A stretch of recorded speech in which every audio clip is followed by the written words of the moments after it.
আজকের ক্লাসটি BA third semester programme কোর্সের ডিএসসি 1 এবং 2 সংস্কৃত বিষয় যাদের আছে তাদের জন্য। আজকে আমি সংস্কৃত সাহিত্যের ইতিহাস থেকে যে টপিকটি নিয়ে আলোচনা করব সেটি হলো গদ্যকাব্য।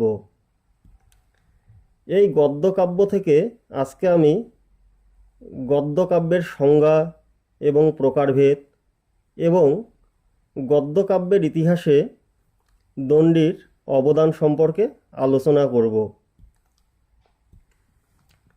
প্রথমে আমাদের জানা দরকার গদ্যকাব্য কাকে বলে, গদ্যকাব্য কয় প্রকার ও কি কি, এটা নিয়ে প্রথমে আমি আলোচনা করব। দৃশ্য ও শ্রব্য ভেদে কাব্য দুটি শ্রেণীতে বিভক্ত। শ্রব্য কাব্যের বিভিন্ন বিভাগের মধ্যে গদ্যকাব্য অন্যতম। গদ্য রচনাই হল কবি প্রতিভার শ্রেষ্ঠত্ব নির্ণয়ের মাপকাঠি। তাই বলা হয়ে থাকে গদ্যং কবিনাং নিকষং বদন্তি। গদ্যকাব্যের স্বরূপ নির্ণয় প্রসঙ্গে দণ্ডী বলেছেন, অপাদ পদসন্তান গদ্যম, অর্থাৎ পাদবিহীন ও অর্থ সমন্বিত পদ সন্নিবেশই হল গদ্য। আচার্য বিশ্বনাথ ছন্দবদ্ধ পাদবিহীন বৃত্তবন্ধকে গদ্য আখ্যায় চিহ্নিত করেছেন। তিনি বলেছেন, বৃত্তবন্ধোদ্ধৃতং গদ্যম। এই গদ্যকাব্যের আবার বিভিন্ন অবান্তর ভেদ পরিলক্ষিত হয়, যেমন কথা, আখ্যায়িকা, খণ্ডকথা, পরিকথা এবং কথালিকা। তাই অগ্নিপুরাণে বলা হয়েছে, আখ্যায়িকা, কথা, খণ্ডকথা, পরিকথা তথা কথালিকেতি মন্যন্তে গদ্য কাব্যঞ্চ পঞ্চধা। গদ্যকাব্যের এই 5টি বিভাগের মধ্যে বিশেষ উল্লেখযোগ্য হল কথা ও আখ্যায়িকা। অগ্নিপুরাণে রুদ্রটের কাব্যালঙ্কারে বা ভামহের কাব্যালঙ্কারে, হেমচন্দ্রের কাব্যানুশাসনে, বিশ্বনাথের সাহিত্য দর্পণে কথা ও আখ্যায়িকার স্বরূপ নিরূপিত হয়েছে। এখন আমি সংস্কৃত গদ্যকাব্যের ইতিহাসে দণ্ডির অবদান সম্পর্কে আলোচনা করব। প্রথমে আমাদের দণ্ডির পরিচয় কি সেটা সম্পর্কে জানা দরকার। এখন আমি প্রথমে দণ্ডির পরিচয় সম্পর্কে আলোচনা করব। দণ্ডী হলেন সংস্কৃত কাব্যজগতে বিরল প্রতিভাধর এক উচ্চ শ্রেণীর কাব্যস্রষ্টা। রাজশেখর বলেছেন, ত্রয়ো দণ্ডী প্রবন্ধাস্য ত্রিষু লোকেষু বিশ্রুতা। তার এই মন্তব্য অনুযায়ী স্পষ্ট প্রতীয়মান হয় যে দণ্ডী 3খানি গ্রন্থ রচনা করেন। দণ্ডির সামগ্রিক পরিচয় আজও সমালোচনায় ধূমাচ্ছন্ন। পণ্ডিত মহলে বিরাট গণ্ডগোল, দণ্ডী একজন না 3 জন। এ জিজ্ঞাসার উৎপত্তি দণ্ডির 3টি রচনাকে কেন্দ্র করেই। এই 3খানি রচনা নিয়েও মতের অনেক অমিল, তবে অধিকাংশের অভিমত কাব্যাদর্শ, দশকুমার চরিত এবং অবন্তী সুন্দরী কথা, এই 3খানিই দণ্ডির কবি প্রতিভার যথার্থ সাক্ষী। বহুকাল পরে খুঁজে পাওয়া অবন্তী সুন্দরী কথা গ্রন্থটি থেকেই কবির ব্যক্তি পরিচয় কিছুটা উপলব্ধ হয়েছে। অবন্তী সুন্দরী কথা যে দণ্ডী সৃষ্ট সাহিত্য, এই যুক্তি অস্বীকার করেন সাহিত্য গবেষক কিথ। কেউ বলেছেন, কাব্যাদর্শ নামেও ছিল তার একটি অলঙ্কার শাস্ত্র। কেউ বলেছেন, কাব্যাদর্শে উল্লিখিত ছন্দবিচিতি তার 3য় রচনা। ভোজের শৃঙ্গার প্রকাশের উপর নির্ভর করলে দ্বিসন্ধান নামক দণ্ডির অন্য এক গ্রন্থেরও সন্ধান পাওয়া যায়। অবন্তী সুন্দরী গ্রন্থ থেকে টের পাওয়া যায় কৌশিক গোত্রীয় ব্রাহ্মণ বংশে দণ্ডির জন্ম। তিনি ছিলেন কবি ভারবীর পুরপৌত্র ও বীরদত্তের পুত্র। অবশ্য কেউ কেউ বলেছেন বীরদত্ত ছিলেন ভার্বির মিত্র দামোদরের পুত্র। তার মাতা ছিল গৌরী। অতি শৈশবেই তার মাতা পিতা মারা যান। শ্রুত ও সরস্বতী নামে এক দম্পতির নিকট তিনি লালিত পালিত হন। দণ্ডির পূর্বপুরুষের আদি বাসস্থান ছিল গুজরাটের আনন্দপুরে। পরে তারা দাক্ষিণাত্যের কাঞ্চিতে বসবাস শুরু করেন এবং পল্লব রাজদের একান্ত অনুরাগী ও অনুগত ছিলেন। চালুক্য রাজ বিক্রমাদিত্য 655 খ্রিস্টাব্দে পল্লবরাজকে পরাজিত করে কাঞ্চি অধিকার করলে দণ্ডী দেশত্যাগ করেন।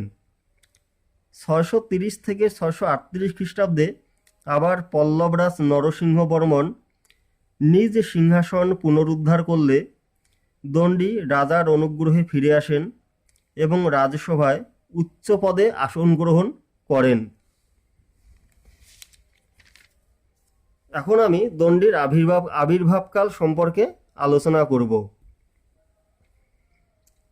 চালুক্যরাজ বিক্রমাদিত্য 655 খ্রিস্টাব্দে কাঞ্চি অধিকার করেছিলেন যখন, সেই সময় দণ্ডী বর্তমান ছিলেন। এই যুক্তিতে বলা যায় দণ্ডী সপ্তম শতাব্দীর কবি। দ্বিতীয় যুক্তি হল দণ্ডির কাব্যাদর্শে ভামহের রচনার উল্লেখ আছে।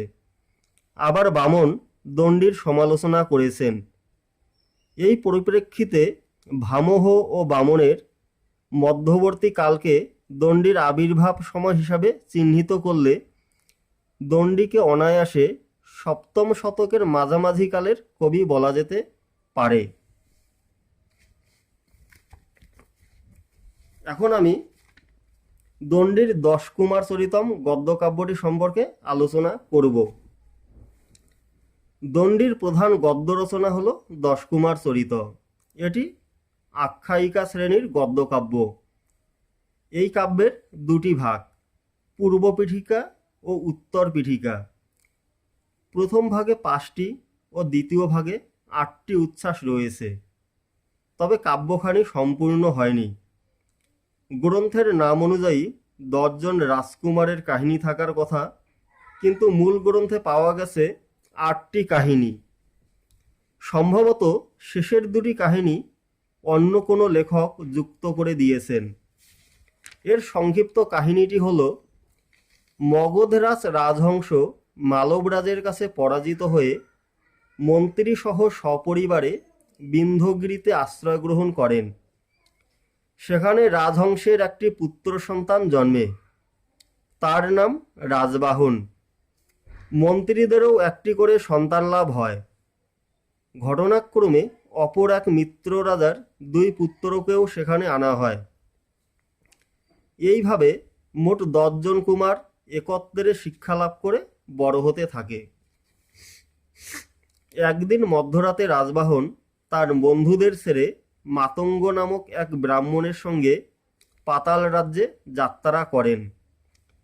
পরের দিন বন্ধুরা রাজবাহনের সন্ধানে প্রত্যেকে ভিন্ন ভিন্ন স্থানে যাত্রা করেন। তারপরেই প্রত্যেকেই বিভিন্ন রোমাঞ্চকর অভিযানের মধ্য দিয়ে বিচিত্র অভিজ্ঞতা সঞ্চয় করে কালক্রমে সকলেই অপ্রত্যাশিতভাবে রাজবাহনের সঙ্গে মিলিত হন। এরপর প্রত্যেকেই সকলের সামনে নিজ নিজ অভিজ্ঞতার কাহিনী বর্ণনা করেন। 10 জন কুমারের মুখে বর্ণিত এই কাহিনী 10 কুমার চরিত নামে প্রসিদ্ধ। এখন আমি অবন্তী সুন্দরী কথা গ্রন্থটি সম্পর্কে আলোচনা করব। এই গ্রন্থে রচয়িতার নাম পাওয়া যায় না। প্রসিদ্ধ আলঙ্কারিক অক্ষয় দীক্ষিত দণ্ডিকেই এর রচয়িতা বলে উল্লেখ করেছেন।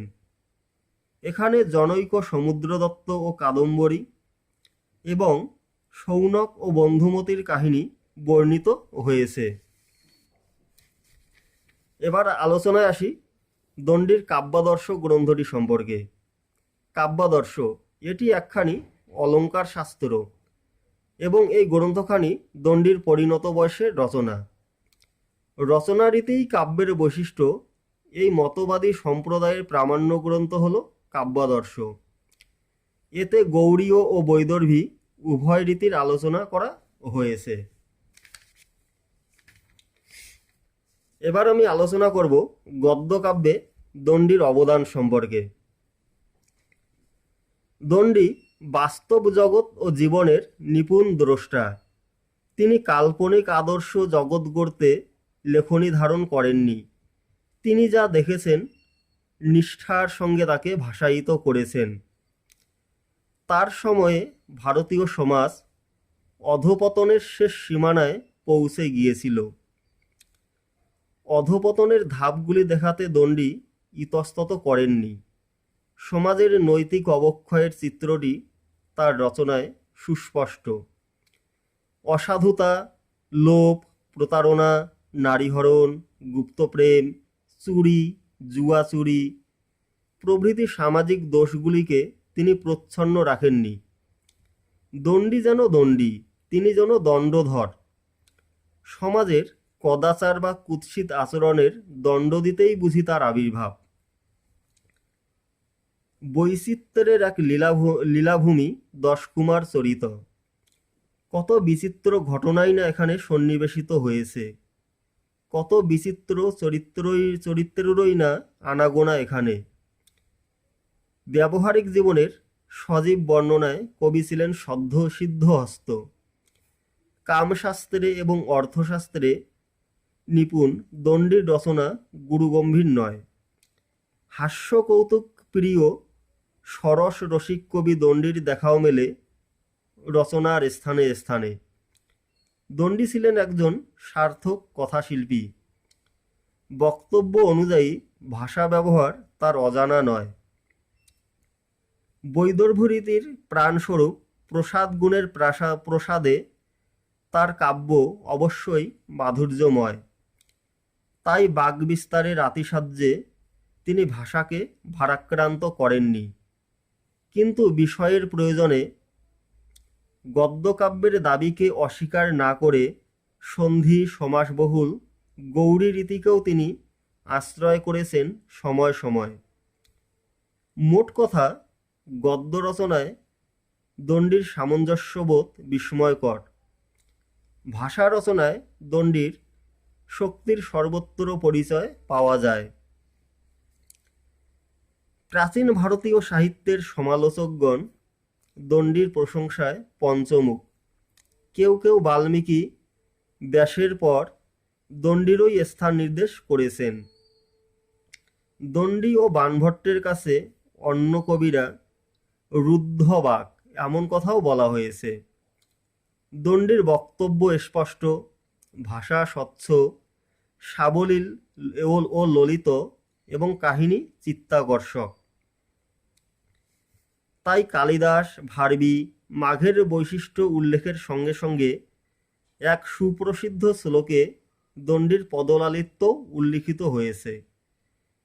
এই শ্লোকটি হল, উপমা কালিদাসস্য ভারবেরর্থ গৌরবম দণ্ডীন পদলালিত্যং মাঘে সন্তি ত্রয় গুণা। 10 কুমার চরিতে রাজা, রাজপুত্র, মন্ত্রী, মন্ত্রীপুত্র প্রভৃতি রাজকীয় চরিত্রের যেমন সমাবেশ আছে, তেমনই আছে লুব্ধ ব্রাহ্মণ, নিপুণ তস্কর, ধূর্তা রাজগণিকা, জবন নাবিক, প্রতারক, বৌদ্ধ ভিক্ষু, ভণ্ড জুয়ারি ও সন্ন্যাসী প্রভৃতি বিচিত্র চরিত্রের উপস্থিতি।